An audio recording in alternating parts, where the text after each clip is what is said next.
These are a great attraction here at the Brisbane Museum Down Under. How would you like to take one of these monsters for a walk? Perhaps not, but you can come for a walk with me around the fascinating world of some of the greatest land-dwelling creatures that have ever lived, dinosaurs. They fill the theme parks, they jump and roar and sometimes frighten little children. The book of Genesis states all land animals, which would have to include the dinosaurs, were made the same day God created man and woman. Today we still find these monsters as fascinating as Adam and Eve must have in the Garden of Eden, but things were different then.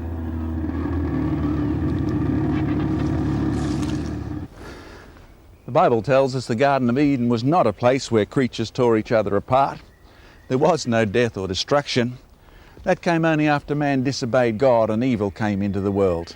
At first, the dinosaurs were gentle vegetable eaters because God told Adam that all the creatures would eat plants. Dinosaurs with sharp teeth used them only to rip tough vegetation.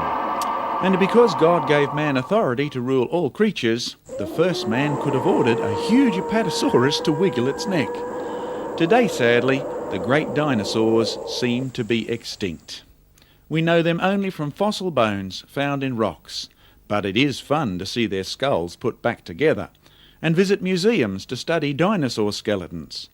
But it wasn't scientists from museums who found the first dinosaur bones.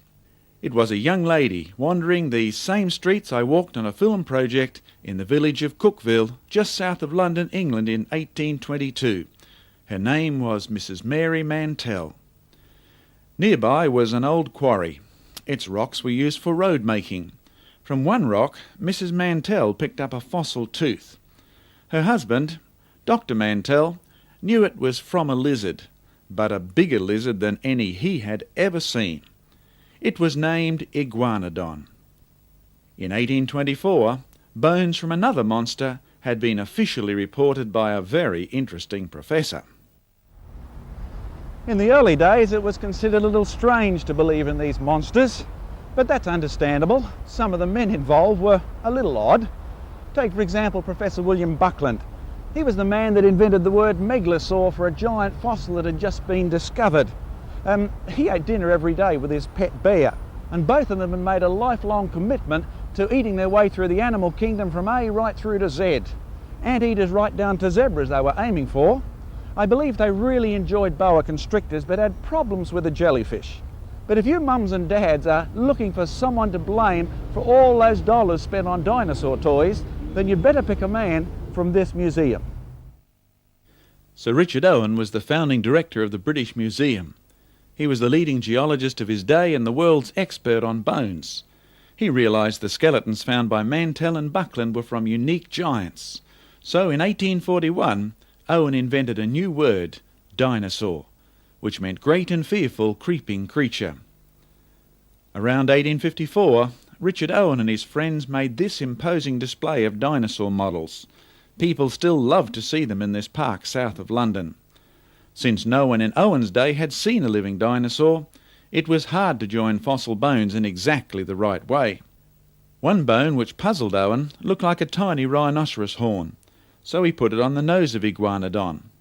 Complete skeletons later discovered showed the bone was simply a thumb claw, probably used by the Iguanodon for digging up roots to eat. Sir Richard Owen knew as he created his models that dinosaurs showed the results of God's brilliant design. Their spikes and frills were not originally for protection from fierce animals. Eden didn't have any savage killers.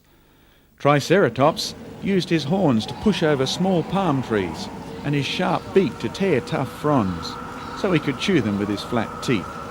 His spiky frills were not for protection from attack, but seem to have been used for pumping blood across to raise and lower the temperature of the body. See the large grooves for blood vessels preserved on the bone? Crocodiles use armour plates for a similar reason. These living cousins of dinosaurs are usually too big for anything to attack, so their thick plating is not for protection. Blood runs through channels in the plates on their backs. When it's hot, they let heat out. If it's cold, the plates absorb heat to warm their blood. Solar heating, invented by God long before 20th century scientists even thought about it. When we consider such design, it's not hard to see why Richard Owen was convinced dinosaurs were the monsters God made.